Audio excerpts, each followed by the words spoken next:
너무 좋아하지 마라. 가장 행복한 순간이 내 인생 최고의 위기이다. 좋은 것을 놓아버려라.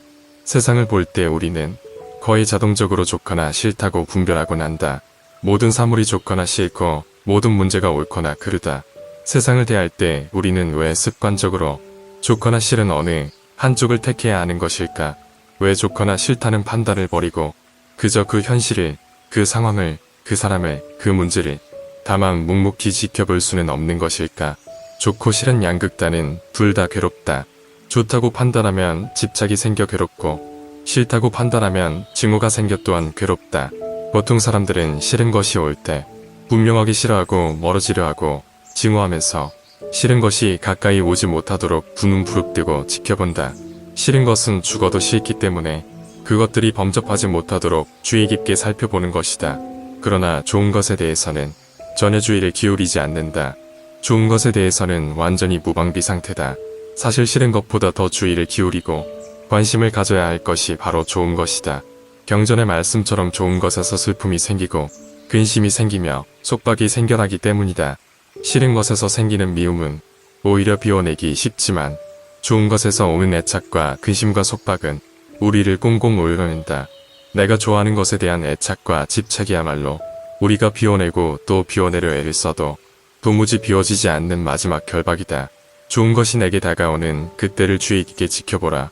사랑도, 소유도, 물질도, 돈도, 좋은 집도, 좋은 차도 모든 좋은 것들이 내게 밀물처럼 밀려오는 바로 그 순간이 내 인생 최고의 위기이다. 주의 깊게 지켜봄으로써 그로 인한 슬픔과 근심과 속박을 떨쳐버리라. 즐거움은 곧 고통이다. 탐욕은 괴로움이다. 탐욕을 채우는 데에서 오는 즐거움 또한 결국 고통이 되고 만다. 탐욕을 채우려고 하면 할수록 더욱더 탐욕은 커진다. 만족은 잠시일 뿐 이윽고 또 다른 탐욕이 생겨난다. 우리의 삶을 가만히 살펴보면 죽을 때까지 오직 탐욕을 채우기에만 여념이 없지 않은가. 많은 이들이 탐욕을 채웠을 때 오는 잠시의 행복이 참된 행복인 줄 착각하고 산다. 탐욕을 채우기 위해 온갖 악행과 기만을 서슴지 않고 수단과 방법을 가리지 않고 탐욕을 채워나간다. 나의 탐욕을 채우기 위해 상대방을 짓누르고 밟고 일어서는 것은 당연한 일이 된다. 아니, 당연한 정도가 아니라 능력이 있고 훌륭한 사람으로 인정받는다. 그래서 슬프다. 이 세상도 슬프고 탐욕에 물든 사람들도 슬프다. 탐욕이란 사람을 눈멀게 하고 온전한 만족에서 멀어지게 하며 영적인 성숙과 이별하게 만든다. 모든 괴로움의 원인은 탐욕이다. 탐욕이 없으면 괴로움도 없다. 그렇다고 탐욕을 끊기 위해 탐욕을 미워하고 증오할 필요는 없다.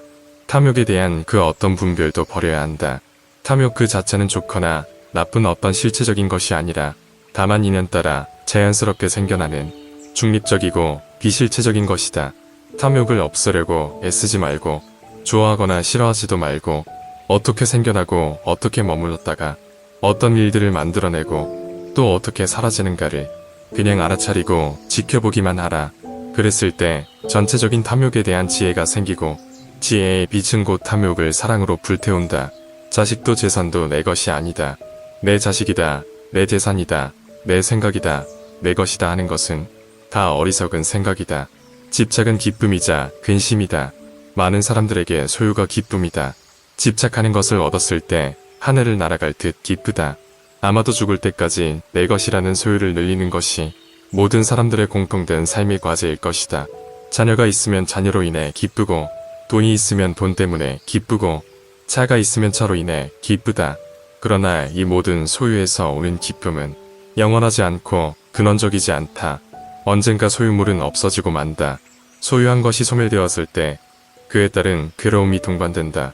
그러나 소유하더라도 소유에 대한 집착이 없을 때 그때 참된 기쁨은 언제나 그 자리에 있다.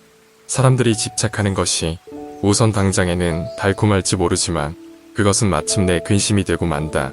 집착으로서 소유로서 행복을 찾고자 한다면 그것은 그 이면에 행복의 크기만 한 불행의 씨앗을 키우고 있는 것에 불과하다. 자식이 있으면 자식 때문에 기쁘지만 또한 자식으로 인해 괴롭고 돈이 있으면 돈 때문에 기쁘지만 돈 때문에 괴롭기도 하다. 모든 소유의 기쁨은 곧 괴로움으로 바뀐다. 이것은 영원한 진리이다. 세상의 모든 집착을 내려놓으라. 소유하고 있으면서도 그 소유물에 집착하지 말라.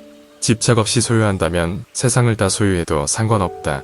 언젠가 소멸되었을 때 마음에 아무런 파장이 없을 것이기에 집착이 없으면 근심도 없다. 나도 내가 아닌데 내 몸도 이번 한 생 잠시 쓰고 나면 이 우주법계로 돌려주어야 하는데 하물며 내 소유를 어찌 내 것이라고 할 수 있겠는가.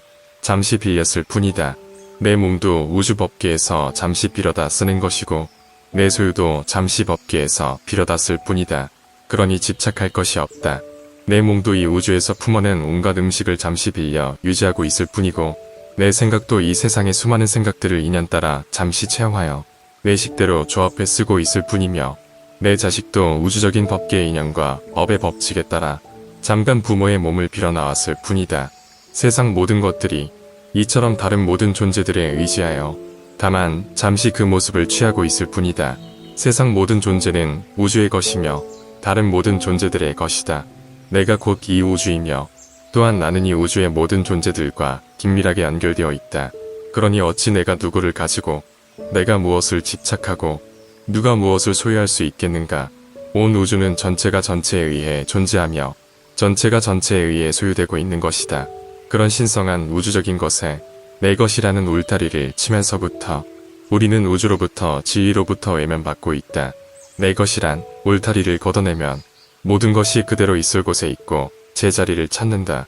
한 생각 일으켜 내 것을 만들면 세계가 나뉘어 시끄럽지만 한 생각 너와 내 것을 걷어내면 세계와 나도 너와 나도 나뉘지 않아.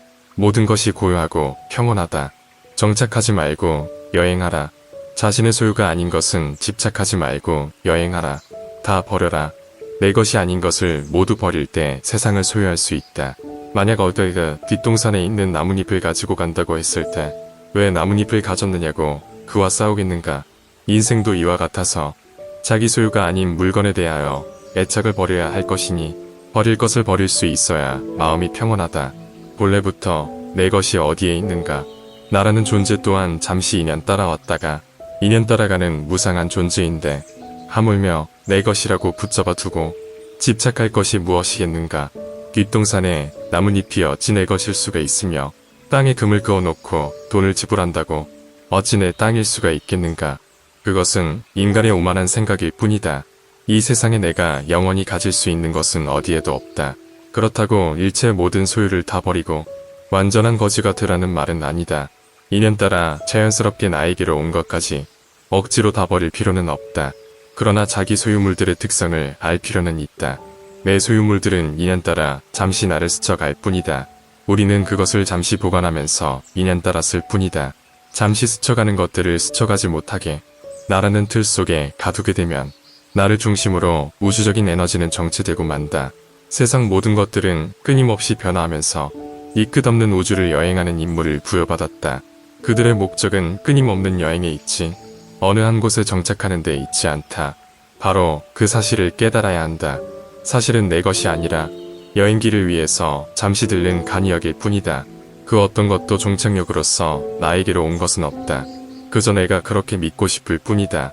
그러니 내 것을 다른 사람에게 보시했다 하더라도 사실은 보시가 아니라 그저 가야 할 곳에 갔을 뿐인 것이다.